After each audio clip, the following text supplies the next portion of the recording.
ప్రియ సంఘస్థులందరికీ యేసుక్రీస్తు నామమున అందరికీ వందనాలు తెలియచేస్తూ ఉన్నాను.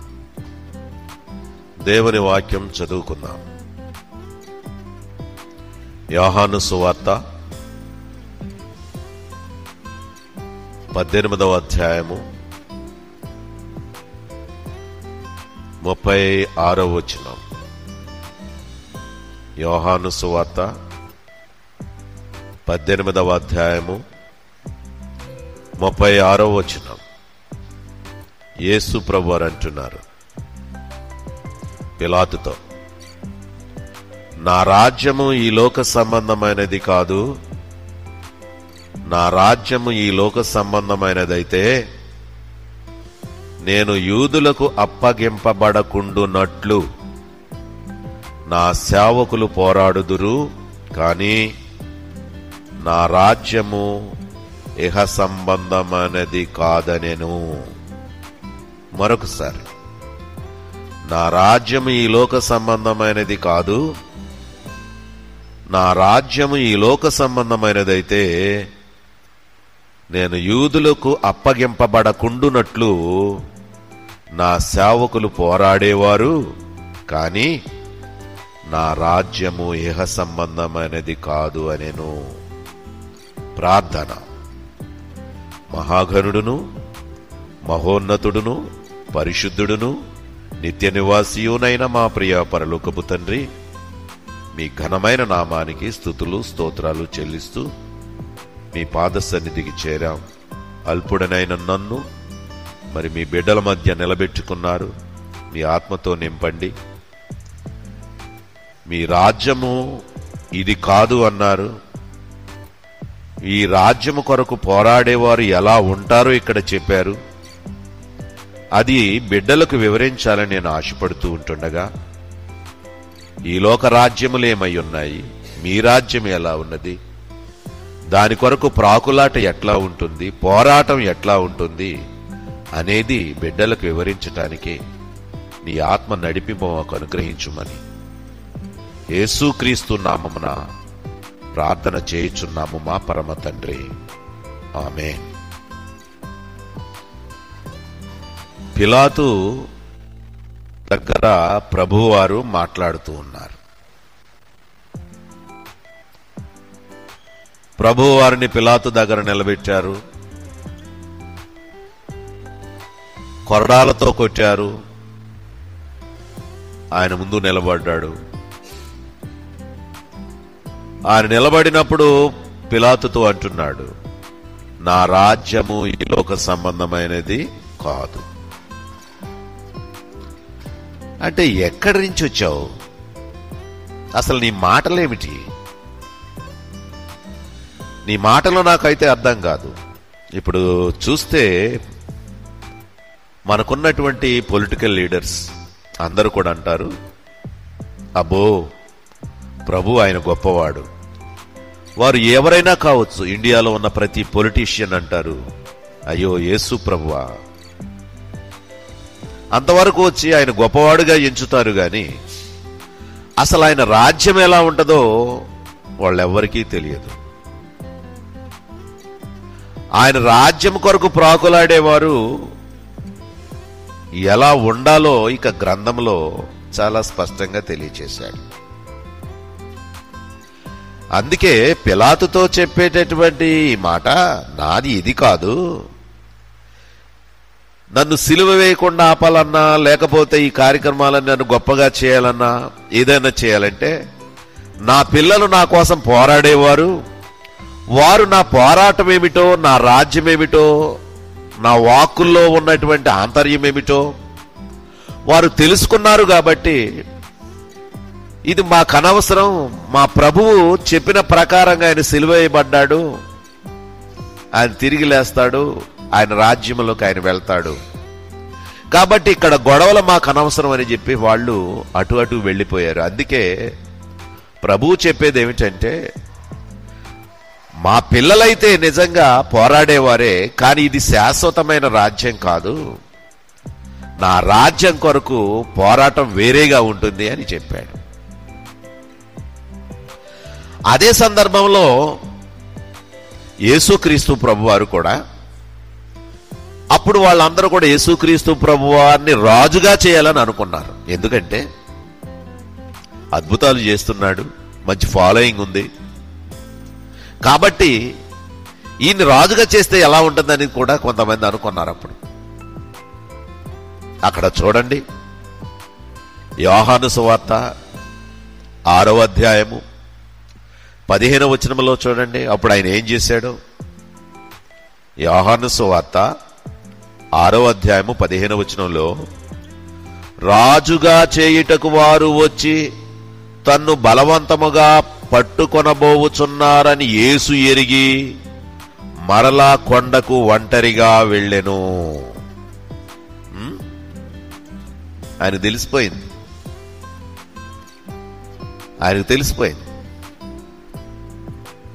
రాజుగా చేయుటకు వారు వచ్చి నన్ను బలవంతముగా పట్టుకొనబోవుచున్నారని యేసు ఎరిగి మరలా కొండకు ఒంటరిగా వెళ్ళిపోయాడు. తప్పించుకుంటున్నా ప్రభువు.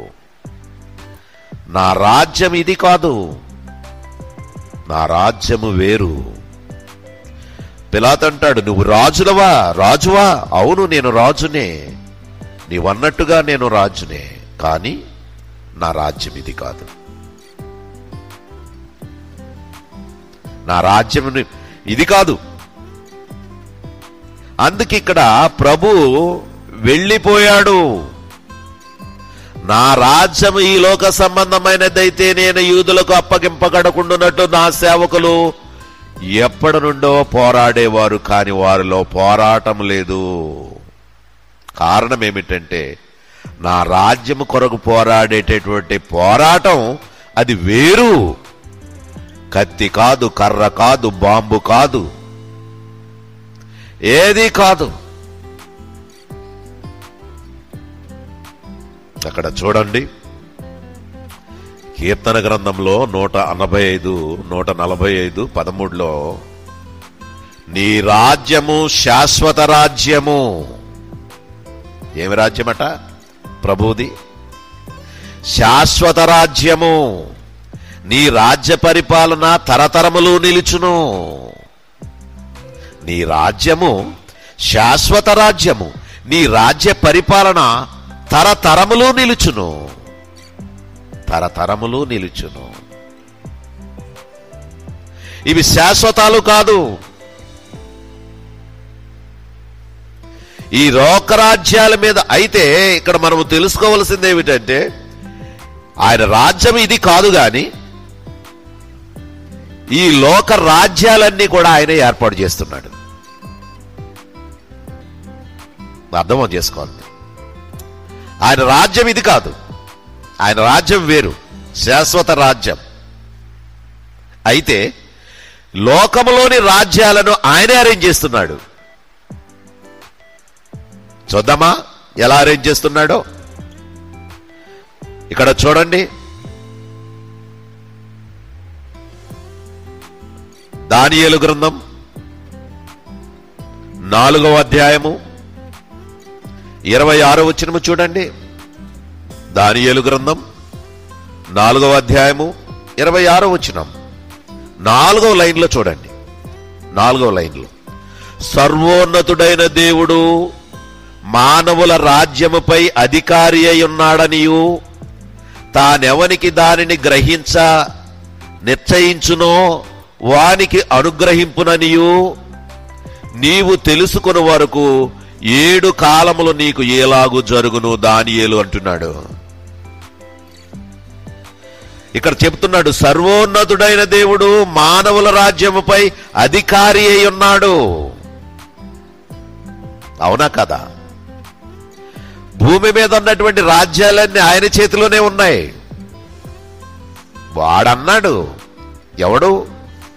సాతాను, లూసిఫర్ అన్నాడు, ఒక్కసారి నువ్వు నాకు నమస్కరిస్తే ఈ లోక రాజ్యాలన్నీ నీకు ఇస్తానని. పొమ్మన్నాడు అవతలికి.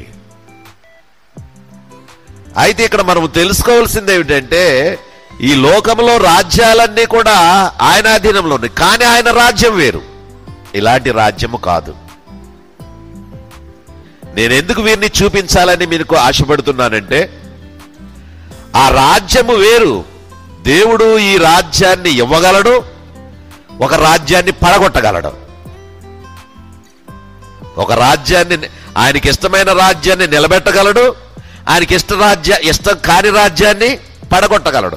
మనం అనుకుంటున్నాం కొన్ని సందర్భాల్లో, అరే ఆ పార్టీ పోయిందే, అరే ఈ పార్టీ వచ్చిందే, లేకపోతే ఈ పార్టీ పోయింది ఆ పార్టీ వచ్చింది అనేది అనుకుంటూ ఉంటాం. అయితే అది నీదేదీ కాదు. ఆయన ఉద్దేశం వేరు. ఆయన రాజ్యాలు నిలబెట్టగలడు, ఆయన రాజ్యాన్ని పడగొట్టగలడు. ఎలాగో చూద్దామా?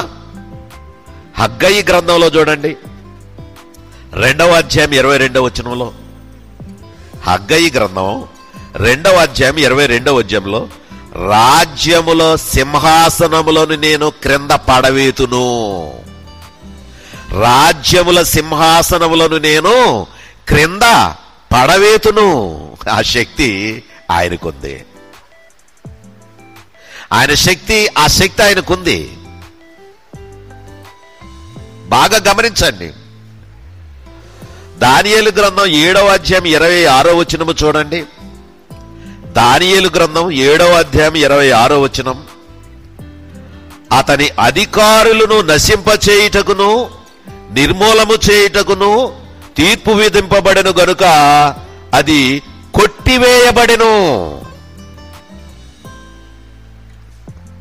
ఇక్కడ దేవుడు చాలా స్పష్టంగా చెబుతున్నాడు, దేవుడు చేతకాని వాడు కాదు.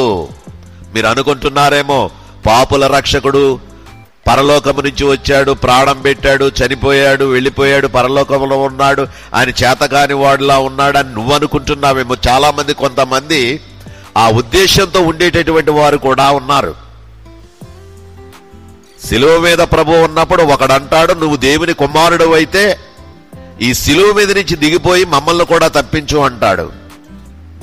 మరొకడంటాడు, అతను దేవుని యొక్క శక్తిని ఎరిగిన వాడు కాబట్టి, అతను పరలోకములో ఉన్నాడు కాబట్టి, పరలోకములో అవకాశం ఈయన ద్వారా ఉంటుంది కాబట్టి ఈ అవకాశం పోగొట్టుకోకూడదని వాడంటాడు, ప్రభువా నీవు నీ రాజ్యముతో వచ్చినప్పుడు నన్ను కొంచెం గుర్తు చేసుకో అయ్యా అన్నాడు.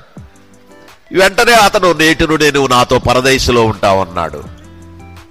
ప్రభువారు సాఫ్ట్ గా చెబుతాడు, ఆత్మీయంగా ఉండమంటాడు, ప్రశాంతంగా ఉండమంటాడు, పవిత్రతగా ఉండమంటాడు, సైలెంట్ గా ఉండమంటాడు, ఆత్మస్వరూపి కనుక ఆత్మ సంబంధమైన ఆలోచనలు కలిగి ఉండమంటాడు. అందుకే మనము ఇక్కడ చెప్పినది ఏమిటంటే, అతని అధికారులు నశింపచేయుటకును నిర్మాలము చేయుటకును తీర్పు విధింపబడెను గనుక అది కొట్టివేయబడెను. అంటే ఏ గవర్నమెంట్ రావాలన్నా, ఏ గవర్నమెంట్ పోవాలన్నా ఎవరిది? దేవునిదే. దేవునిదే. అందుకే ఇక్కడ వాక్యాన్ని చూడండి. ఇక్కడ చూడండి, కొలస్సీ పత్రికలో చూడండి. కొలస్సీ పత్రిక 1వ అధ్యాయం 16వ వచనంలో. ఇవెందుకు చెబుతున్నానంటే, దేవుని రాజ్యం గురించి మనం చూద్దాం, దేవుని రాజ్యం గురించి పోరాడే విధానం తర్వాత చూద్దాం. అయితే ఇక్కడ ఒకవేళ అనుకోవచ్చు మీరు, ఇక్కడ కూడా సమస్తమైనది ఆయన ఆధిపత్యంలోనే ఉన్నాయి. ఆయన ఆధిపత్యంలో ఉన్నాయి. కొలస్సీ పత్రిక 1వ అధ్యాయం 16లో చూడండి. అవి సింహాసనములైనను, ప్రభుత్వములైనను, ప్రధానులైనను, అధికారులైనను సర్వము ఆయన యందు సృజించబడెను.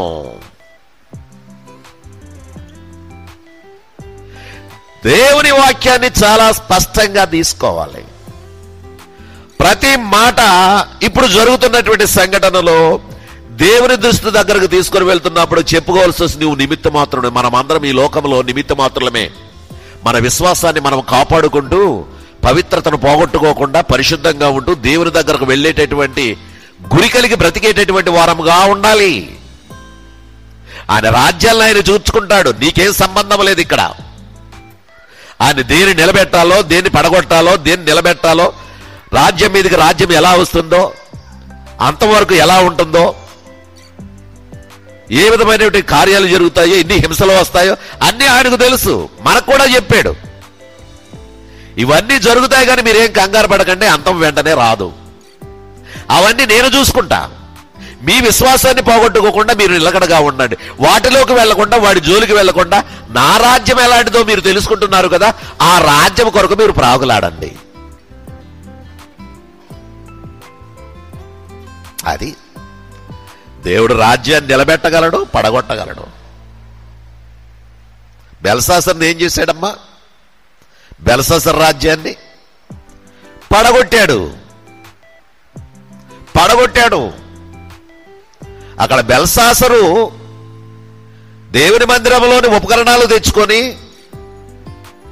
అక్కడ రకరకాలుగా కార్యక్రమాలను చేస్తూ, భయం లేకుండా చేస్తూ, తన ఇష్టానుసారంగా నడుస్తూ ఉంటుంటే, అంటే అధికారం ఉంది కదా అని అధికారం తన ఇష్టానుసారంగా వినియోగించుకున్నాడు బెల్షాసర్. అధికారాన్ని ఇష్టానుసారంగా వినియోగించుకున్నాడు. అక్కడ చూడండి, 5వ అధ్యాయం దానియేలు గ్రంథంలో 5వ అధ్యాయంలో ఉంటుంది. అయితే అక్కడ ఉపపత్నులు వాళ్ళు వీళ్ళు అందరూ కూడా వచ్చి అందులో ఉండే ఉపకరణాలన్నీ తెచ్చుకొని అక్కడ వాళ్ళు ఇష్టానుసారంగా చేస్తూ ఉన్నప్పుడు దేవుని ఉగ్రత వచ్చింది. ఒక చెయ్యి అక్కడ గోడ మీద వ్రాస్తుంది, మెనే మెనే టేకెన్ ఓ పార్షన్, నీ సమయం ఇక్కడితో, నీ ప్రభుత్వం సమయం ఇప్పుడుతో అయిపోయింది, దిగిపో. చూడండి, 5వ అధ్యాయము 25 నుండి చూస్తే కనబడుతుంది. ఆ మెనే మెనే టేకర్స్ ఉపార్షన్ అనేటువంటి విధానానికి అర్థం ఏమిటి అంటే, ఈ వాక్య భావం ఏమనగా, మెనే అనగా దేవుడు నీ ప్రభుత్వ విషయంలో లెక్క చూచి దానిని ముగించాడు. టేకెల్ అనగా నిన్ను త్రాసులో తోచగా నీవు తక్కువగా కనబడ్డావు. పేరెస్ అనగా నీ రాజ్యము నీ యొద్ద నుండి తీయబడి మాదీయులకును పారసీకులకును ఇయ్యబడుతుంది. అధికార దుర్వినియోగం, ఇష్టానుసారమైన జీవితం. అధికారం ఉంది కదా అని చెప్పేసి ఇష్టానుసారంగా ఎవడైనా సరే, ఏ రాజైనా చేస్తే వెంటనే దేవుడు, ప్రజలు అనుకుంటున్నాం కానీ ప్రజల మనసుల్లో దేవుడే పెడతాడు దాన్ని, నాకిదొద్దు, నాకిదొద్దు. ఇక్కడ అదే అయిపోయింది. బెల్షాసర్, నీ టైం అయిపోయింది, దిగిపో. చేతి వ్రాత గోడ మీద వ్రాస్తున్నాడు, మెనే మెనే టేకెన్ ఓ పార్షల్. నీ గవర్నమెంట్ పని ఇక్కడితోటే అయిపోయింది. నిన్ను త్రాసులో తోచగా నువ్వు తక్కువగా కనబడ్డావు. నీ రాజ్యం నీ యొద్ద నుండి తీయబడుతుంది, అది పారసీకులకు ఇయ్యబడుతుంది. అప్పుడు బెల్షాసరు ఆజ్ఞయ్యగా ఏమన్నాడు? బెల్షాసరు ఇచ్చాడు వెంటనే. అప్పుడు ఆజ్ఞయ్యగా దానియేలుకు ధూమ వస్త్రము తొడిగించి అతని మెడకు బంగారు హారము చేసి ప్రభుత్వము చేతిలో అతడు 3వ అధికారి అని చాటించండి అని చెప్పాడు. అంటే ప్రభుత్వ అధికారిగా అక్కడ దానియేలుని నిర్ణయించాడు, అధికారిగా చాటించారు. ఆ రాత్రి ఎందే కల్దీయుల రాజుకు బెల్షాసరు హతుడైపోయాడు. కల్దీయుల రాజుకు అప్పుడు బెల్షాసరు ఏమైపోయాడు? హత్య చేయబడ్డాడు. పదవి పోయింది. వెంటనే అక్కడున్న వాళ్ళు హత్య చేయబడ్డాడు. హత్య చేయబడిన తరువాత మాదీయుడకు దర్యావేషు 62వ సంవత్సరమున అతడు సింహాసనం ఎక్కాడు. 62 సంవత్సరాల వయసున్నవాడు దర్యావేషు ఆ సీట్ ఎక్కాడు. దేవుడు తలుచుకుంటే ఏదైనా చేస్తాడు, మనం కాదు. అది అప్పటి నుండి నేటి వరకు జరుగుతుంది. ఇప్పుడు కాదనుకోవద్దు మీరు, నేటి వరకు జరుగుతుంది. అన్ని కూడా ఆయన అధీనంలోనే ఉన్నవి. కానీ ఆయన రాజ్యం మాత్రం ఇది కాదు. ఈయన ఇక్కడ ఏర్పరచగలడు, ఇక్కడ కోల్చగలడు. రాజ్యం మీదికి రాజ్యం వస్తుంది, భూకంపాలు వస్తాయి, తీవ్రత వస్తాయి. అందుకే అన్నాడు ఇవన్నీ జరుగును గాని అంతము వెంటనే రాదు అంటూ ఆయన బిడ్డలకి, ఆయన రాజ్యం వెదికే వారికి, ఆయన రాజ్యం కొరకు బ్రతికే వారికి ఏం చెప్తున్నాడో తెలుసా? అంతము వరకు సహించిన వాడే రక్షించబడును.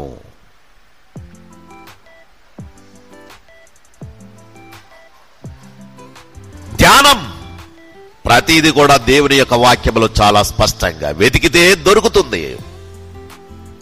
అందుగురించి ఇక్కడ చెప్పినటువంటి వాక్కుల ప్రకారముగా బెల్షాసరు చనిపోయాడు. ఆ యొక్క దర్యావేషు 62వ ఏటను అతను డ్రా చేయాడు. సరే, ఈ విధముగా రాజ్యాలు ఉంటాయి, ఇక వాటి గొడవ మనకొద్దు, అక్కడతోటి మనం విడిచిపెడదాం. అయితే మనము దేవుని రాజ్యం కావాలి కదా, ప్రభు రాజ్యం. అది ఎట్లాంటిది? అక్కడ ఏమన్నాడు? నా పిల్లలు నా రాజ్యము కొరకు పోరాడేవారు, ఎందుకంటే ఈ రాజ్యం నాది కాదు. అంతే, ఈ రాజ్యం నాది కాదు కాబట్టి నా పిల్లలు దీని కొరకు పోరాడరు. నా పిల్లలు దీని కొరకు పోరాడరు. నా రాజ్యం కొరకు పోరాడేవారు ఎలా ఉంటారు? ఇక్కడ చూడండి, హిజ్కియా గ్రంథం ఇందాక బెల్షాస్సర్ అలా అంటే, ఇక్కడ హిజ్కియాకు ఒక ఆయన ఉత్తరం రాసి పంపించాడు. ఆ ఉత్తరం రాసిన దూతలు పట్టుకొచ్చి ఇచ్చారు ఆయన రాజ్యం గురించి. అప్పుడు దూతలు పట్టుకొచ్చిస్తే 2వ రాజుల గ్రంథం 19వ అధ్యాయం 15వ వచనంలో, యెహోవా కెరాబుల మధ్య నివసించుచున్న ఇశ్రాయేలీల దేవా, హిజ్కియా మోకరిల్లి ఆ ఉత్తరము పట్టుకెళ్లి విప్పి కూర్చొని దేవుని సన్నిధిలో ప్రార్థన చేస్తున్నాడు. కెరూబుల మధ్య నివసించుతున్న ఇశ్రాయేలీల దేవా, భూమి ఆకాశములను కలుగజేసిన అద్వితీయ దేవా, నీవు లోకమందున్న సకల రాజ్యములకు దేవుడవై ఉన్నావు. ఇతనెవరు? దేవుని యందు భయభక్తులు కలిగి దేవుడు చెప్పినట్లుగా నడిపిస్తున్నటువంటి రాజు. స్తుతులు చెల్లిస్తున్నాడు. భూమి ఆకాశములను కలిగించినటువంటి అద్వితీయ దేవా, కెరూబుల మధ్య నివసించున్న ఇశ్రాయేలీల దేవా, నీవు లోకమందున్న సకల రాజ్యములకు దేవుడవై ఉన్నావు. అందు గురించి దేవుడు ఏర్పాటు చేసే ప్రతిదీ కూడా మనము జాగ్రత్తగా ఉన్నాం. ఇక్కడ చూడండి, దానియేలు గ్రంథం 7వ అధ్యాయం 14వ వచనంలో కూడా అక్కడ ఉన్నటువంటి ఆ గ్రంథమును గురించి, ఆ యొక్క విధానాన్ని గురించి చెబుతున్నాడు. చూడండి 7:14లో, సకల జనులను రాష్ట్రములను ఆయా భాషలో మాట్లాడువారును ఆయనను సేవించున్నట్లు ప్రభుత్వమును మహిమయు ఆధిపత్యమును ఆయనకి ఇయ్యబడెను. ఆయన ప్రభుత్వము శాశ్వతమైనది. చూసారా, ఇక్కడ దానియేలు గ్రంథంలో చెబుతున్నాడు, సకల జనులను రాష్ట్రములను ఆయా భాషలు మాట్లాడువారును ఆయనను సేవించినట్లు ప్రభుత్వమును మహిమయు ఆధిపత్యమును ఆయనకి ఇయ్యబడెను. ఆయన ప్రభుత్వము ఏమంటున్నాడు? శాశ్వతమైనది. ఎవరిది? దేవునిది. దేవుని ప్రభుత్వము శాశ్వతమైనది, అది ఎన్నటికీ తొలగిపోదు. ఆయన రాజ్యములు ఎప్పుడునూ లయము కాదు. ఆయన రాజ్యము ఎప్పుడునూ లయము కాదు. దేవుని యందు భయభక్తులు కలిగి ఉండేటటువంటి రాజ్యము అది దేవుడు చూపిస్తాడు. దేవుని యందు భయభక్తులు లేని దుర్యోగము చేసి ప్రజలకు హానికరం చేసేటటువంటి రాజ్యం ఏదీ కూడా నిలబడదు. అయితే ఇక్కడ ప్రభు రాజ్యము గురించి ఇక్కడ మాట్లాడుతూ ఉన్నాడు. దాని గురించే మత్తయి సువార్తలో ప్రభువారు కూడా చెప్పారు. భూలోకంలో ఉన్నటువంటి ఆ రాష్ట్రాలు, ఆ దేశాల్లో ఉన్న ప్రజలందరూ కూడా ఆ యెహెజ్కేలు గ్రంథంలో, ఇర్మియా గ్రంథంలో కూడా వీటిని బట్టి కూడా చెబుతాడు. ఆయా దేశాల్లో జీవిస్తున్నటువంటి గొర్రెలను వాటినన్నింటినీ ఒక చోటకు తీసుకొని వస్తాను, ఒక చోట తీసుకొచ్చి వాటిని నిలబెడతాను అంటాడు. ఇవన్నీ ఏమిటంటే దేవుని రాజ్య సంబంధమైనవి. దేవుని రాజ్య సంబంధమైనవి. మత్తయి సువార్త 8:11లో కూడా అదే ప్రభువు చెబుతున్నాడు. అనేకులు తూర్పు నుండి, పడమట నుండి, అబ్రహాముతో కూడా, ఇస్సాకుతో కూడా, యాకోబుతో కూడా పరలోక రాజ్యమందు కూర్చుంటారు.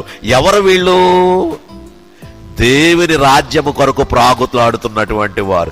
దేవుని రాజ్యాన్ని ప్రాకులాడేవాడు జెండా పట్టుకుంటాడా? దేవుని రాజ్యాన్ని ప్రాగుండేవాడు తుపాకీ పట్టుకుంటాడా? దేవుని రాజ్యాన్ని ప్రాకుండేవాడు బాంబులు పట్టుకుంటాడా? దేవుని రాజ్యాన్ని ప్రాకులాడేవాడు లంచాన్ని తీసుకొని పంచి పెడతాడా? నో, ఇదేది దేవుని రాజ్య సంబంధమైనది కాదు. ఇది దేవుని రాజ్య సంబంధమైనది కాదు.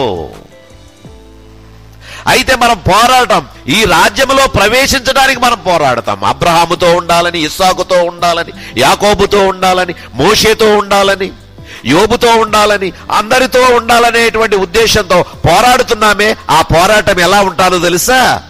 అపోస్తుల బోధ యందు, సహవాసం యందు, రొట్టె విరుచుట యందు, ప్రార్థన చేయటి యందు చేస్తూ ఆయన సువార్తను ప్రకటిస్తూ అనేక మంది ఆ రాజ్యంలో ప్రవేశించాలి, ఆ పరలోకంలో ప్రవేశించాలి, ఆ పరలోకంలో ప్రతి ఒక్కరూ రావాలి అని దేవుని సువార్త ప్రకటించే రాజ్యం. దేవుని రాజ్యము సమీపించి ఉన్నది. మారు మనసు పొంది సువార్తను నమ్మండి. ఎవరు వీళ్ళు?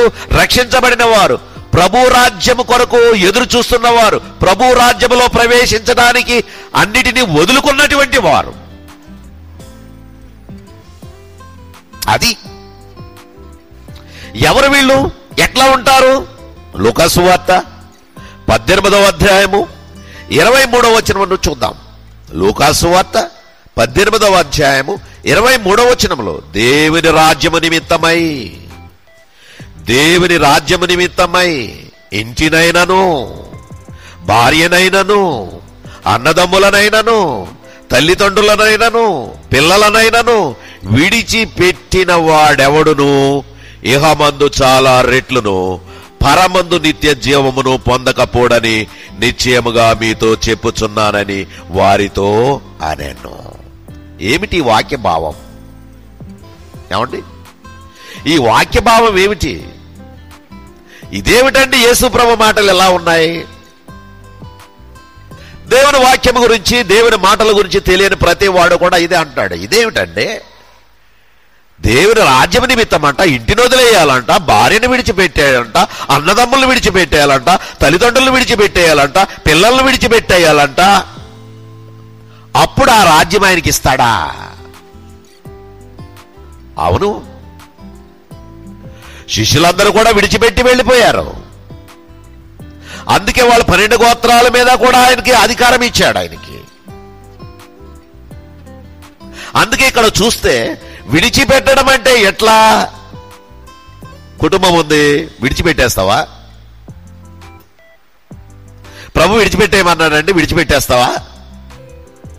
అంటే దానికి కూడా సంఘం ఉంది, స్వరక్తం ఇచ్చి కొనబడిన సంఘం. ఆ సంఘం నీకు చెబుతుంది. ఏ విధముగా చెబుతుంది? నీవు బ్రతుకుతూ, నీ బ్రతుకుని నీ భార్యకు చూపిస్తూ, నీ ఇంట్లో వారికి చూపిస్తూ, నీ కుమారులకు చూపిస్తూ, నీ మనవలకు చూపిస్తూ, నీ స్నేహితులకు చూపిస్తూ, అది ఎంత నలుగుకరమైన బ్రతుకో చూపిస్తూ, వారి దగ్గర నలుగుతూ, సంఘంలో నిందింపబడుతూ, హింసింపబడుతూ, కన్నీటి ప్రార్థనతో ఉంటూ ప్రభు కొరకు జీవించమన్నాడు. అది అర్థం. ప్రభు కొరకు జీవించం. ఆ ప్రభు కొరకు జీవించమని చెప్పేటటువంటి విధానమే ఇక్కడ చెప్పేది. అందుకే ఏమిటన్నాడంటే, వారికి నీకు కనెక్ట్ ఉండకూడదు. విశ్వాసి అయిన భర్త, అవిశ్వాసులైన భార్య, విశ్వాసి అయిన తండ్రి, అవిశ్వాసి అయిన కొడుకు, అలాగే విశ్వాసి అయినట్టు వాళ్ళు ఒక వర్గం ఉంటే, అవిశ్వాసి అయినటువంటి వాడు. ఎన్నెన్నో జరుగుతున్నాయి అవిశ్వాసులటువంటి విధానాలు. అది ఏది జరిగినా విశ్వాసులదైతే అది సంఘపరంగా జరుగుతుంది. సంఘపరంగా జరుగుతుంది. సంఘం నుంచి కాదని ఏది కూడా జరగదు. అది సంఘపరంగానే జరగాలి. ఎందుకంటే అది స్వరక్తం ఇచ్చి కొనబడిన క్రీస్తు సంఘం కనుక, ఆ సంఘంలో మనం ఎదుగుతున్నాము కనుక, మన ఇంటిని, మన భార్యను, మన పిల్లలను, మనకు ఉన్నటువంటి బిడ్డలను అన్నిటినీ కూడా ఏ విధముగా చేయాలో ఆ విధంగా వాక్యం ద్వారా నడిపించాలి. విడిచిపెట్టి వెళ్ళిపోవడం అని కాదు. అక్కడ అన్నిటినీ చూపించాలి. ఒకవేళ విడిచిపెట్టి వెళ్ళేవాడు అయితే వివాహం చేసుకోకుండా నిలబడు, ప్రభు కొరకు నిలబడు, ప్రభు కొరకు జీవించు. అది కూడా చెప్పాడు పౌలు గారు. నువ్వు పెళ్లి చేసుకోకుండా నాకులాగా ఉంటే మంచిదే, కానీ యవన కాలంలో నువ్వు పడిపోతావేమో, దీనికంటే అది రిమార్క్ ఎక్కువ వస్తుంది. దేవుని రాజ్యం కొరకు బ్రతుకుతున్నాను అనుకుంటూ నీ విశ్వాస జీవితం యవన కాలంలో నడుస్తూ ఉన్నప్పుడు ఎక్కడైనా తొలగిపోయి పడిపోతావేమో. అప్పుడు పడిపోయినప్పుడు ఈ అవమానం కంటే అవమానం ఎక్కువ అవుతుంది. అందుకే పెళ్లి చేసుకో, జాగ్రత్తగా ఉండు, కుటుంబాన్ని ఏలుకో, దేవుని రాజ్యం కొరకు సిద్ధపడేలా చేయి. ప్రతిదాన్ని కూడా ఆ పరలోకములో ప్రవేశించడానికి సిద్ధపడే విధానముగా నీవు ఏర్పాటు చేసుకో. ఎందుకంటే ఆయన ఆత్మ నీలో ఉంది గనుక, ఆయన ఆత్మతో నీవు బ్రతుకుతున్నావు గనుక, ఆయన చిత్తమేమిటో నీకు తెలుసుకున్నావు గనుక, ఆయన ప్రకారంగా నువ్వు అడిగేది ప్రతీది కూడా ఆయన ఇస్తున్నాడు గనుక ఆ ప్రకారమైన జీవితం జీవించాలని ఆయన ఆశపడుతున్నాడు. అయితే ఇంకొక మాట అన్నాడు. ఇవన్న తర్వాత ఏమన్నాడు? దేవుని రాజ్యము నిమిత్తమై ఇంటిని గాని, భార్యనైనను, అన్నదమ్ములనైనను, తల్లిదండ్రులనైనను, పిల్లలనైనను విడిచిపెట్టిన వాడు ఎవడును ఏమన్నాడు? ఇహమందు చాలా రెట్లు. ఏమిటది?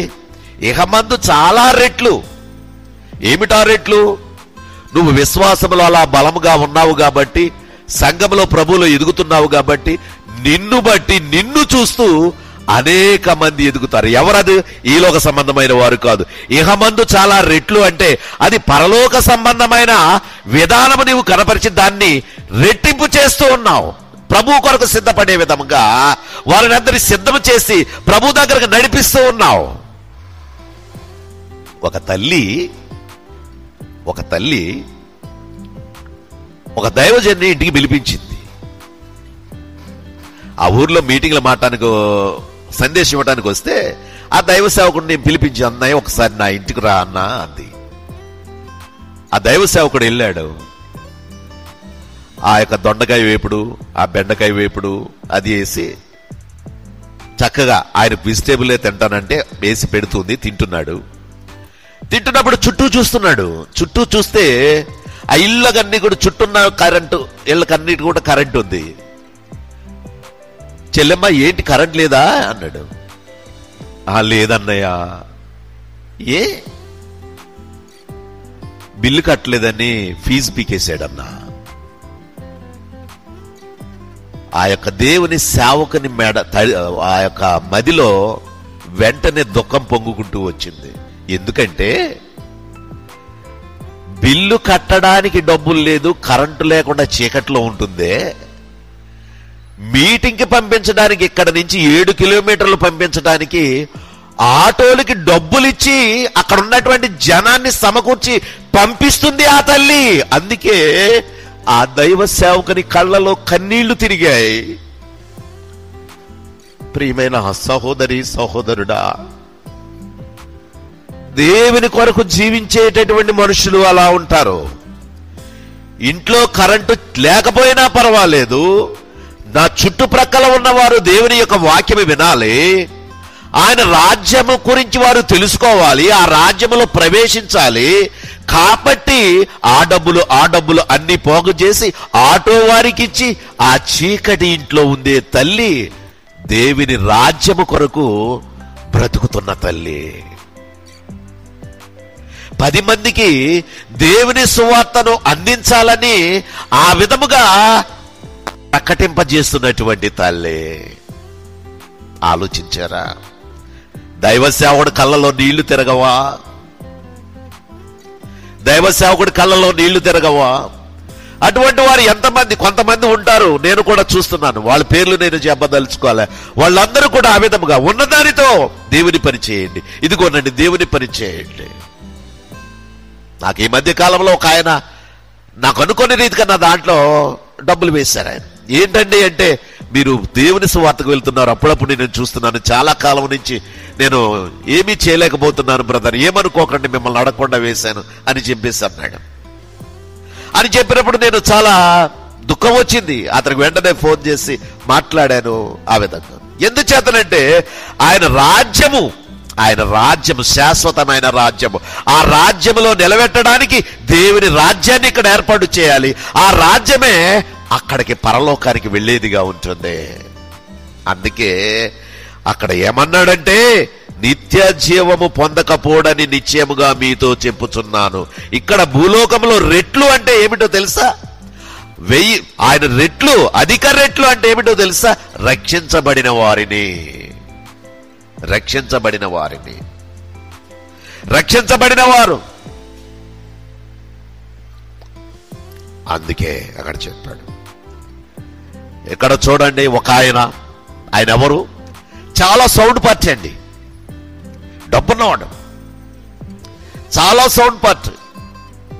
ఆయన దేవుని రాజ్యం కొరకు ఎదురు చూస్తున్నటువంటి వాడట. యేసు ప్రభు తర్వాత మరణం తరువాత ఆయన అయిపోయింది, సిలువేశారు, చంపేశారు, ఆ గుడ్డలో చుట్టేశారు. చుట్టేసిన తర్వాత తీసుకెళ్తున్నారు. తీసుకెళ్లే టైంలో అరిమతయి యేసేపు అనే ఒక ఆయన వచ్చి పిలాతు దగ్గరకు వెళ్ళి, అయ్యా ఆ దేహాన్ని నాకివ్వండి. ఎవరి దేహాన్ని? యేసు ప్రభు దేహాన్ని. ఇక్కడ చూడండి, మార్కు సువార్త 15వ అధ్యాయం 43వ వచనములో, మార్కు సువార్త 15వ అధ్యాయం 43వ వచనములో, సాయంకాలమైనప్పుడు అరిమతయి యేసేపు తెగించి పిలాతు వద్దకు వెళ్ళి యేసు దేహము తనకిమ్మని అడిగెను. గవర్నమెంట్ దగ్గరికి వెళ్ళాలంటే మామూలుగా నీకులాడు నాకులాడు వెళ్తారు, అవతల పర సెక్యూరిటీ రానిస్తారా? ఎవరిని రానెవరు? ఈ అరిమతయి యేసేపు సౌండ్ పార్టీ కాబట్టి, అందులో సభ్యుడు కాబట్టి, గొప్పవాడు కాబట్టి అక్కడ అన్నాడు కదా, ఆ యేసేపు తెగించి పిలాతు వద్దకు వెళ్ళి యేసు దేహమును తనకిమ్మని అడిగాను. ఇతడు ఘనత వహించిన ఒక సభ్యుడై దేవుని రాజ్యము కొరకు ఎదురు చూచుచుండువాడు. దేవుని రాజ్యము కొరకు ఎదురు చూచుచుండేవాడు. ధనవంతులందరూ కూడా పరలోకానికి వెళ్ళారని అనుకోకూడదు మనం. ధనవంతులు కూడా ప్రభు పనికి హెచ్చించిన వారు ఉన్నారు.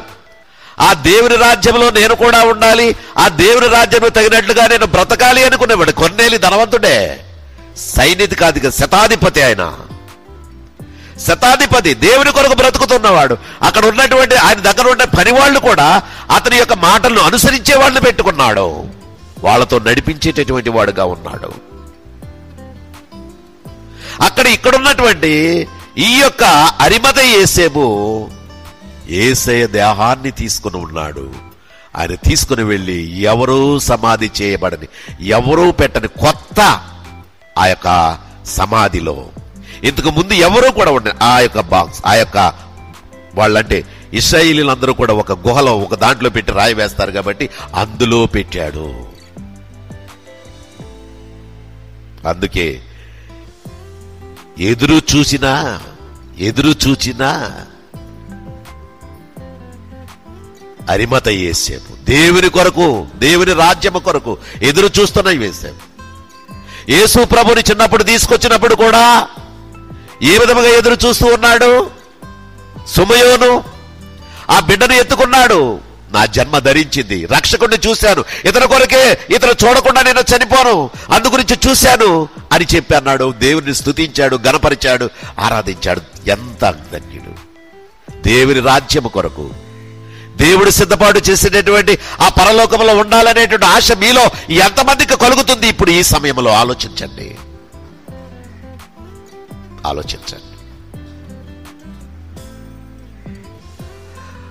ఆ ప్రకారముగా దేవుని యొక్క సన్నిధిలో దేవుని మాటలు. ఒకసారి 1 కొరింథీ తీయండి. కొరింథీలకు రాసిన మొదటి పత్రిక, కొరింథీలకు రాసిన మొదటి పత్రిక 4వ అధ్యాయము, కొరింథీలకు రాసిన మొదటి పత్రిక 4వ అధ్యాయము 12 చూద్దాం. మేము క్రీస్తు నిమిత్తము వెర్రివారము.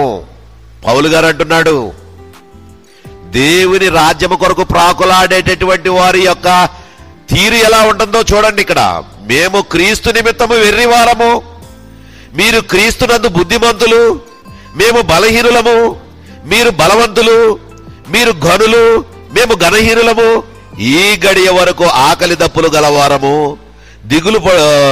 దిగంబరులము, పిడిగుద్దులు తినుచున్నాము, నిలవరమైన నివాసము లేకుండా ఉన్నాము, స్వహస్తాలతో పనిచేసి కష్టపడుతున్నాము, నిందింపబడి దీవింపబడుతున్నాము, హింసింపబడి ఓర్చుకొనుచున్నాము, దూషించబడి బతిమాలుకొనుచున్నాము, లోకమునకు మురికిగాను అందరికీ పెంటగాను ఇప్పటి వరకు ఎంచబడి ఉన్నాము. ఎవరు విను? దేవుని రాజ్యములో ప్రవేశించాలని గురి కలిగిన వారు, దేవుని రాజ్యంలో ప్రవేశించాలని గురి కలిగిన వారు నిందలు పడతాడు, పిడిగుద్దులు తిడతాడు. ప్రభు మొహంపై ఉమ్మివేశారయ్యా, ప్రభు మొహంపై ఉమ్మివేశారు, గాండ్రించి ఉమ్మి ఊశారు. అట్లాగే ఉన్నాడు ప్రభువు. ఎప్పుడైనా చీ అంటే నువ్వు ఆ కొంపకు వెళ్ళవు. ఒకవేళ దేవుని యొక్క సువార్త ఏదైనా చెబితే నా కొంపకు రాక మళ్ళొకసారి అంటే ఇక నువ్వు వెళ్ళవు, దానికి ఏదో బాధపడిపోతావు, ఎందుకు వచ్చిన సువార్తలే అనుకుంటావు. మరి దేవుని రాజ్యం కావాలంటున్నావు, దేవుని కొరకు బ్రతకాలనుకుంటున్నావు. నీ ఇంట్లో వాళ్ళు, నీ పిల్లలు, వారు వీరు ఎవరో కూడా వారు మరి నిరాకరిస్తుంటే నువ్వేమైపోతున్నావు? మానేస్తున్నావే, దేవుని విడిచిపెట్టి వెళ్ళిపోతున్నావే, పని మానేస్తున్నావే. ఇక్కడ ఏమంటున్నాడు ఆయన? మేము క్రీస్తు నిమిత్తము వెర్రివాళ్లము, సిలువను గూర్చిన వార్త నశించుచున్న వానికి వెర్రితనము, నశించేవాడికి వెర్రితనమాట. అందుకే ఇక్కడ అంటున్నాడు, ఈయనేమంటున్నాడో చూడండి. క్రీస్తు నిమిత్తము మేము వెర్రివారము, మీరు క్రీస్తునందు బుద్ధిమంతులు, మేము బలహీనులము, మీరు బలవంతులు. మీరు గనులు, మేము గణహీనులము. ఈ గడియ వరకు ఆకలి దప్పులు గలవారము, దిగంబరులము, పిడిగుద్దులు తిరుచున్నాము, నిలవరమైన నివాసం లేకుండా ఉన్నాము. దేవుని వాక్యం చెప్పడానికి వచ్చాడు. ఎవడా ఆడా? ఇల్లు లేదు, ఏమి లేదు, వాడే అసహ్యంగా చూస్తున్నారు. అయితే ఇతని నివాసం ఎక్కడుంది? అక్కడ నివాసం ఉంది, అక్కడ నివాసం ఉంది. పిడిగుద్దులు తింటున్నాడంట. అక్కడ చివరిలో కూడా ఏమంటున్నాడు? దూషింపబడి బతిమాలు కొనుచున్నాము, అయ్యా సువార్తను నమ్మండి. యేసు ప్రభు సువార్త అయ్యా, మీకు రక్షణ ఇచ్చేది, మీ ఆత్మను రక్షించేది. అవును,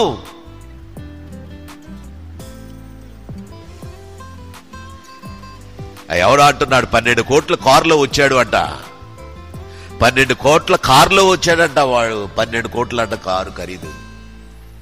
దేవుడు జస్ట్ అలా తీసుకుంటే వెళ్ళిపోతుంది, కారు అక్కడే ఉండిపోతుంది, వాడు ఆత్మ వెళ్ళిపోతుంది. పిచ్చోళ్ళు ఈ లోకంలో ఏవేవో ఏవేవో ఏవేవో ఏవేవో అనుకుంటే ఆయన రాజ్యం కొరకు ఎదురు చూడని వారుగా ఉండి ఈ లోకాన్ని ప్రేమిస్తూ ఇదే గొప్పదేదో అనుకుంటూ వెళ్ళిపోతే ఎంతమంది ఈరోజు ఐసీలో పడి ఏడుస్తున్నారు, ఎంతమంది హాస్పిటల్స్ దగ్గర ఐసీయూలో పడి ఏడుస్తున్నారు. బయట జనం బిక్కుబిక్కుమంటూ ఉంటారే, కోటీశ్వరులు. కానీ అక్కడ దేవుని సువార్త వినబడుతుందా? వినబడటానికి రానిస్తారా? ఒకవేళ ఇప్పుడు కూడా వస్తూ ఉంటుంటే, ఆ దేవుని రాజ్యం గురించి చెప్దామని వెళుతూ ఉంటుంటే, ఆ గేటు దగ్గరకు వెళుతుంటే మా సహోదరులు ఎవరైనా గేటు దగ్గరకు వెళుతుంటే కుక్కలు బొయ్యమంటూ వచ్చేస్తున్నాయి, కరుస్తాయేమోననే భయం, ప్రాణం కదా. అయినప్పటికీ కూడా ఆ గేటు మధ్యలో వాటి మధ్యన ఆ పత్రికను పెట్టి వస్తున్నాం. పాపుల రక్షకుడు క్రీస్తు మీకు నిత్య జీవం ఇస్తాడు. ఆయన రాజ్యంలో ప్రవేశం ఉంటుంది. ఆ రాజ్యంలో యుగయుగాలు ఉంటాయి. ఈ రాజ్యంలో 70-80 సంవత్సరాలే మీరు ఉండేది. ఆ రాజ్యము మీరు ప్రవేశిస్తారు. ఇంకా ఏమంటున్నాడో చూడండి. 2వ కొరింథీలో పౌలు గారు అంటున్నాడు. 2వ కొరింథీలో 5వ అధ్యాయంలో ఏమన్నాడు? మనందరికీ తెలిసిన వాక్యము. ఏమంటున్నాడు? భూమి మీద మన గుడారమైన ఈ నివాసము శిథిలమైపోయినను, భూమి మీద మన గుడారమైన ఈ నివాసము శిథిలమైపోయినను, చేతి పని కాక దేవుని చేత కట్టబడినది నిత్యమైనది నివాసము పరలోకమందు మనకున్నదని ఎరుగుదుము. వీళ్ళందరూ ఏంటండి? పరలోకంలో మాకు నివాసం ఉందయ్యా. ఒకడంటాడు నాకు జూబ్లీ హిల్స్ లో ఉంది అంటాడు, నాకు సింగపూర్ లో ఉంది అంటాడు, నాకు అమెరికాలో ఉంది అంటాడు, నాకు ఆస్ట్రేలియాలో ఉంది అంటాడు. అయితే పరలోకంలో ఉందా నీకు నివాసం? చెప్పయ్యా, పరలోకంలో ఉందా అంటే నవ్వుతాడు. నువ్వు కూడా సిగ్గుపడతావు. మా పెద్దోడు గొప్పవాడు, మా చిన్నవాడు గొప్పవాడు, ఎంతెంత సంపించాడు, జూబ్లీ హిల్స్ లో సంపాదించాడు, అక్కడొక సైట్ ఇక్కడొక సైట్, ఒకే సైట్లు. పరలోకంలో సైట్ ఉందా? ఆయన శాశ్వత రాజ్యం అంటున్నాడు కదా, ఆ రాజ్యముల పేరు నమోదైందా? ఆలోచించు. అందుకే ఇక్కడ అంటున్నాడు, మన గుడారమైన ఈ నివాసము శిథిలమైపోయినను, చేతి పని కాక దేవుని చేత కట్టబడినదియు నిత్యమైనది నివాసము ఉన్నదని మనకున్నదని ఎరుగుదుము అంటూ ఏమంటున్నాడు? మనము దిగంబరులము కాక వస్త్రము ధరించుకుని వారముగా కనబడతాము. అక్కడ ధరించుకుని వారుగా కనబడదాము. కాబట్టి పరలోకము నుండి వచ్చు మన నివాసము దీనిపైన ధరించుకొన అపేక్షించుచు దీనిలో మూల్గుచున్నాము. అవును, నేను ఏదో మాట్లాడుతున్నాను, ఆత్మవశుడనై మాట్లాడుతూ ఉన్నాను. నాకున్నటువంటి భాషలో నేను చెబుతున్నాను. నాకు ఎక్కువగా చెప్పడం చేత కాదు, దాన్ని వివరించడం చేత కాదు. కానీ ఒక్కటి, పరలోక సంబంధమైన ఆలోచన కలిగిన వాడను, పరలోకకు వెళ్ళాలనేటువంటి గురి కలిగితో దేన్ని అవాయిడ్ చేయాలో దాన్ని బట్టి వదులుకొని జీవిస్తున్నటువంటి వాడు, అదే ఉపదేశాన్ని మీకు ఉపదేశిస్తున్నటువంటి వాడను. జాగ్రత్తగా అర్థం చేసుకోండి. కాబట్టి ప్రియమైన సహోదరి సహోదరుడా, అలాగే వీళ్ళిద్దరు ఇలాగంటుంటే పేతురు గారు ఏమంటున్నాడో చూద్దామా? పేతురు గారు ఏమంటున్నాడో చూద్దాం. దేని కొరకు?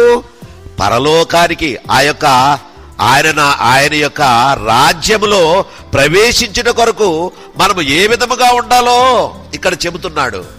ఆయన రాజ్యము కొరకు ప్రవేశించడానికి 2వ పేతురు చూడండి, 3వ అధ్యాయము, 2వ పేతురు 3వ అధ్యాయము 9 నుండి చూద్దాం. ఏమంటున్నాడో తెలుసా?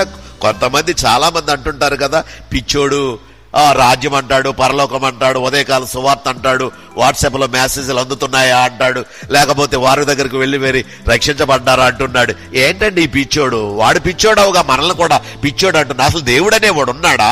వాడు వస్తాడా? ఎక్కడ చూడండి ఏమంటున్నాడు?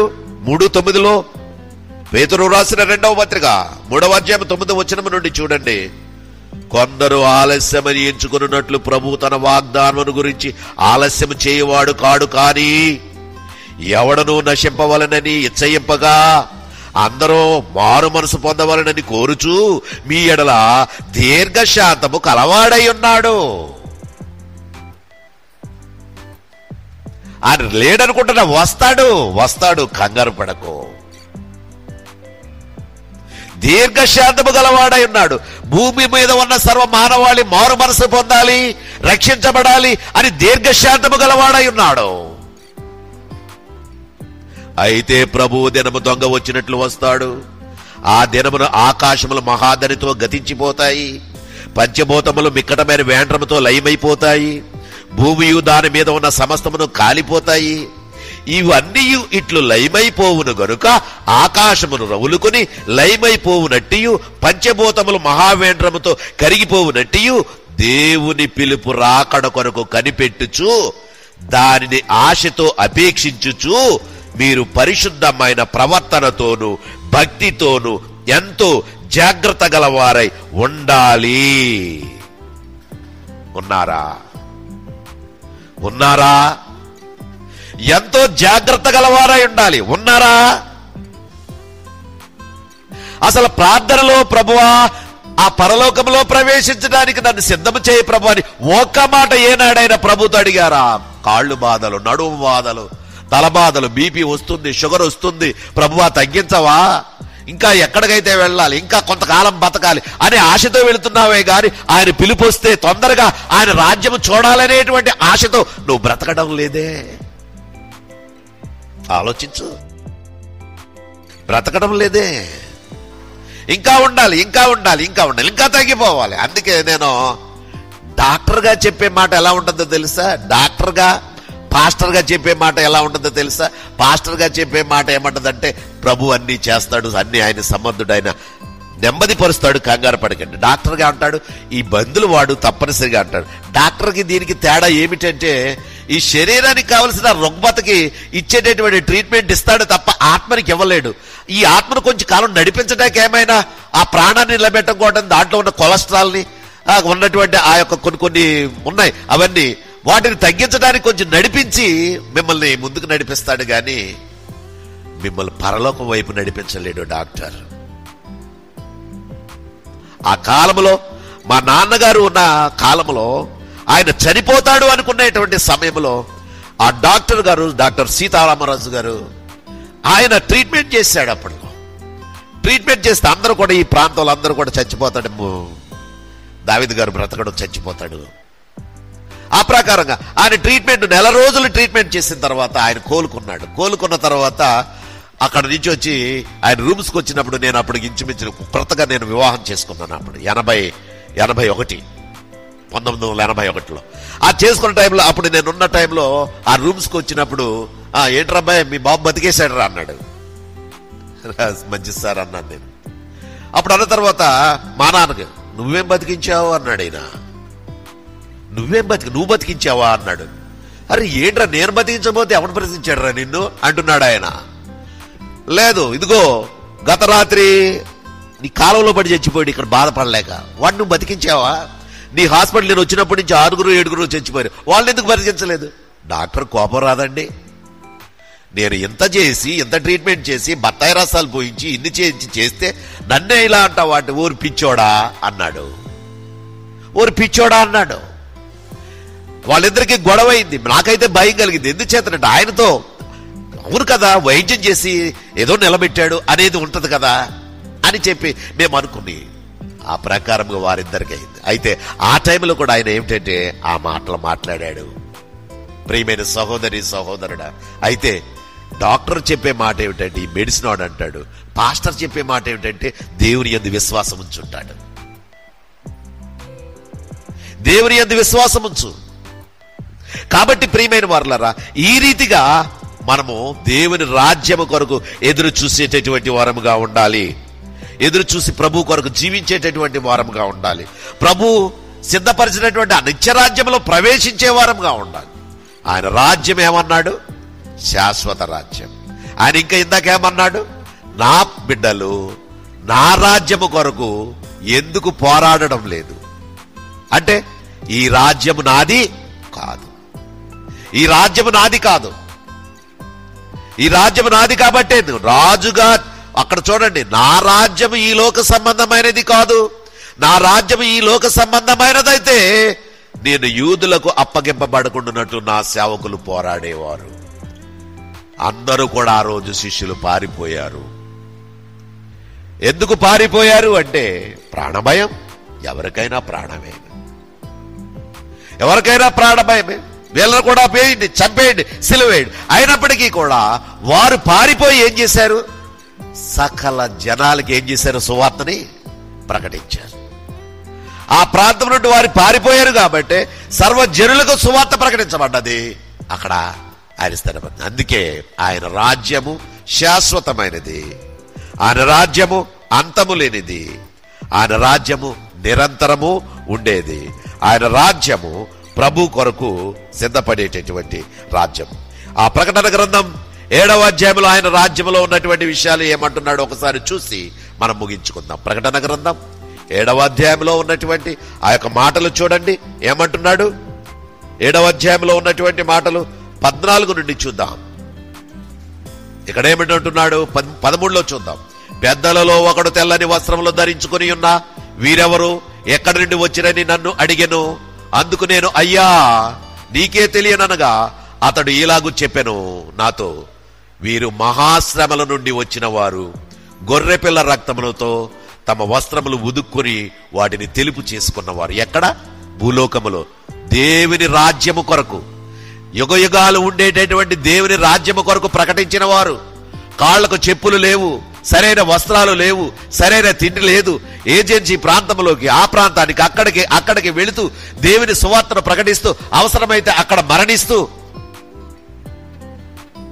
ఎక్కడికి వచ్చారు? అక్కడికి వచ్చారు. ఎవరి తెల్లని వస్త్రాలు ధరించుకున్న వాళ్ళు అంటే భూలోకంలో శ్రమలు అనుభవించిన వారు, భూలోకంలో శ్రమలు అనుభవించిన వారు, దేవుని కొరకు శ్రమలు అనిపించిన వారు. ఒక దేవుని సేవకుడు ఎవరైనా వస్తే వాడిని హేళన చేస్తున్నావే గాని ఆ సేవకుడి గురించి ఏమైనా తెలుసుకొని ఏమైనా సహాయం చేసి పరిచయం అంటున్నావా? ఇందులో రకాలు ఉన్నారు, దాని గురించి కాదు. దేవుని పని కొరకు వెళ్లేవారు ఎక్కడా కూడా అడగరు. వాళ్ళ గురి, వాళ్ళతో వెళ్ళేటటువంటి వెళ్ళిపోతూనే ఉంటారు, వాళ్ళు ఆయన పని చేస్తూనే ఉంటారు. వారు ఎవరు అనగా, వీరు మహాశ్రమల నుండి వచ్చిన వారు, గొర్రెపిల్ల రక్తంలో తమ వస్త్రములు ఉదుక్కుని తెలుపు చేసుకున్నవారు అని చెప్పేసి అక్కడ అన్నాడు. అప్పుడు ఏమంటున్నాడు? అందువలన వారు దేవుని సింహాసనం ఎదుట ఉంది, రాత్రింబవళ్ళు ఆయన ఆలయములో ఆయనను సేవించుచున్నారు. సింహాసనుడైన వాడు తానే తన గుడారమును వారి మీద కప్పును. వారికి ఇక మీదట ఆకలి అయినను దాహమైనను ఉండదు. సూర్యుని ఎండ అయినను ఏ వడగాలి అయినను వారికి తగలదు. ఏలయనగా సింహాసనము మధ్యనం ఉండు మధ్యమందుండు గొర్రె పిల్ల వారికి కాపరి అయి జీవజన్మల బుగ్గల యొద్దకు వారిని నడిపించును. దేవుడే వారి కన్నుల నుండి ప్రతి బాష్ప బిందువుని తుడిచివేయను. అబ్బా, ఎంత చక్కటి రాజ్యం! దేవుని రాజ్యం, దేవుని రాజ్యం. వ్యాధి లేదు, బాధ లేదు, ఆకలి లేదు, దప్పిక లేదు. చూసారా ఇక్కడ 16వ వచనం అంటున్నారు, ఇక మీదట ఆకలి అయినను దాహమైనను ఉండదు. సూర్యుని ఎండ అయినను ఏ వడగాలి అయినను వారికి తగలదు. ఏలయనగా సింహాసనము మధ్యమున్న గొర్రె పిల్లవారి యొద్ద కాపరి అయి జీవజన్మల బొగ్గల యొద్దకు వారిని నడిపిస్తాడు. మనిషి చనిపోయిన తర్వాత మన వాళ్ళు ఏమంటారు? అబ్బా, రెస్ట్ తీసుకున్నాళ్ళండి, ఇక చాలా నలిగిపోయాడండి బాబు, ఆఖరి టైంలో చాలా బాధపడ్డాడండి. గోల పెట్టేవాడు. ఓకే, గోల పెట్టాడు, ఏడ్చాడు, కాళ్ళు బాధ వచ్చింది, నడుము బాధ వచ్చింది, తల బాధ వచ్చింది, లేకపోతే గుండెలు ఊపిరి పీల్చుకోలేని బాధ వచ్చింది. ఓకే, రక్షించబడ్డా? దేవుని రాజ్యం కొరకు ఎదురు చూసేవాడుగా ఉన్నాడా? ఉంటే ధన్యుడే. ఎంత బాధపడిన విశ్రాంతి తీసుకున్నాడు అనుకుంటున్నావు గాని, ఇక్కడ విశ్రాంతి అనుకున్నావు గాని అతను రక్షించబడకపోతే అగ్ని ఆరదు, పురుగు చావదు. అగ్ని ఆరదు, పురుగు చావదు. ఎప్పుడు యుగ యుగాలు మండుతున్నటువంటి ఆ అగ్నిగుండంలో పడి ఆడవలసిందే. అక్కడ నుండి తప్పించబడడానికే ఎంతమంది సేవకులు రోదన బోధలు ఓకే చెబుతూ ఉన్నారు, దానిలో ఉన్నటువంటి విషయాన్ని గ్రహించకుండా ఉన్నారు. నిత్య శిక్షకు వెళ్ళిపోవడానికి అగ్నిగుండానికి వెళ్ళిపోవడానికి మానవులు ప్రయాసపడుతున్నారు. అందుకే 25వ అధ్యాయంలో మత్తయి సువార్తలో చెప్పాడు కదా, కుడివైపున ఉన్నవారులారా రండి, కుడివైపున ఉన్నవారులారా రండి, ఎడవైపు ఉన్నవారులారా. మీరు ఇబ్బందుల్లో ఉన్నవారి దగ్గరకు వెళ్ళలేదు, ఆకలిగా ఉన్నవాడికి అన్నం పెట్టలేదు, దాహంగా ఉన్నవాడికి మంచినీళ్ళు ఇవ్వలేదు, ఏది ఇవ్వలేదు. మీ సొంతంగా మీరు బాగా ఉన్నారు. గుడికి వెళ్ళారు, కారుకి ఇచ్చారు, వచ్చారు, ఇంట్లో కూర్చున్నారు, టీవీ చూస్తున్నారు, సెల్ ఫోన్లు చూస్తున్నారు, అవి చూసుకుంటున్నారు, ఇవి చూసుకుంటున్నారు. ఆత్మ సంబంధమైన ఆలోచన అసలు కొంచెం కూడా లేకుండా బ్రతికారు. కాబట్టి మీకు సాతానికి ఏర్పాటు చేసినటువంటి ఆ అగ్నిగుండంలోనికి వెళ్ళిపోండి. అక్కడ ఏడ్పును పండ్లు కొరుకుటయు ఉంటుంది. కుడివైపున ఉన్నవారలారా, నేను ఆకలిగా ఉంటే మీరు నాకు అన్నం పెట్టారు, దాహంగా ఉంటే మంచినీళ్ళు ఇచ్చారు, ఇదిగో చెరసాల్లో ఉంటే నన్ను చేతికి వచ్చారు, చూడడానికి వచ్చారు, బలహీనంగా ప్రతి సమయంలోనూ కూడా అనుక్షణము కూడా వచ్చి నన్ను పరామర్శించి, ఇదేమిటి ప్రభువా నువ్వెప్పుడొచ్చావని అడుగుతుంటే, నా నిమిత్తము మీ దగ్గర ఉన్నటువంటి వారికి ఎవరికైనా చేస్తే మీరు నాకు చేసినట్లే. అప్పుడేమన్నాడు?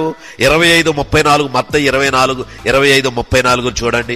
అప్పుడు రాజు తన కుడివైపున ఉన్న వారిని చూచి, తండ్రి చేత ఆశీర్వాదించబడిన వారలారా రండి, లోకము పుట్టినది మొదలుకొని మీ కొరకు సిద్ధపరచబడిన రాజ్యమును స్వతంత్రించుకొనుడి.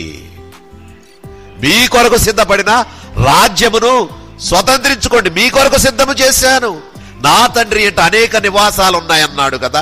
ఆ నివాసాల్లో ఆ అగ్నిగుండము ఆయన నివాసమే, పరలోకము ఆయన నివాసమే. పాపులకి అగ్నిగుండము, పరలోకము పరిశుద్ధులకి. కుడివైపున ఉన్న వారికి పరలోకము, ఎడమవైపు ఉన్న వారికి అగ్నిగుండము. ఏడ్పు లేదు, దుఃఖము లేదు, వేదన లేదు, సంతోషంగా ప్రభుతో ఆనందించే దినం. ఈ 70 సంవత్సరాల జీవితమో, లేకపోతే 60 సంవత్సరాల జీవితమో, లేకపోతే 30 సంవత్సరాల జీవితమో, ఈ జీవితంలో నువ్వు ఎప్పుడైతే రక్షించబడ్డావో అప్పటి నుంచి నువ్వు దేవుని ఎరిగి ఉంటే ఆ యొక్క నిత్య జీవాన్ని పొందుకుంటావు. లేకపోతే నిత్య శిక్ష తప్పదు. కానీ దేవుడు ఎందుకు మనల్ని పిలిచాడంటే ఉగ్రత పాలవడానికి పిలలేదు, పరిశుద్ధులగుటకే పిలిచాడు ఆయన. కాబట్టి ఆయన రాజ్యాన్ని స్వతంత్రించుకోవడానికి సిద్ధపడదాం. అట్టి కృప దేవుడు మీ అందరికీ అనుగ్రహించునుగాక. ప్రార్థన చేసుకుందాం. పరిశుద్ధుడైన మా ప్రియ పరలోకపు తండ్రి, ఇదిగో అయ్యా, మీ బిడ్డలకు మీ యొక్క వాక్కులు అందిస్తూ ఉంటుండగా, ప్రభువా, నీ రాజ్యం శాశ్వతమైనది, నీ రాజ్యం తరతరములు ఉంటుంది.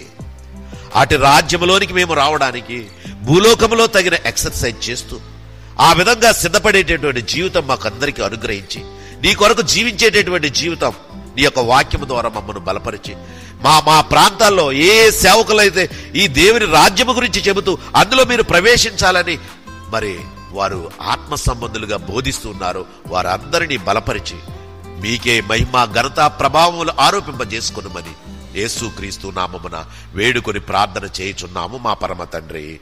ఆమేన్. అందరికీ వందనాలండి.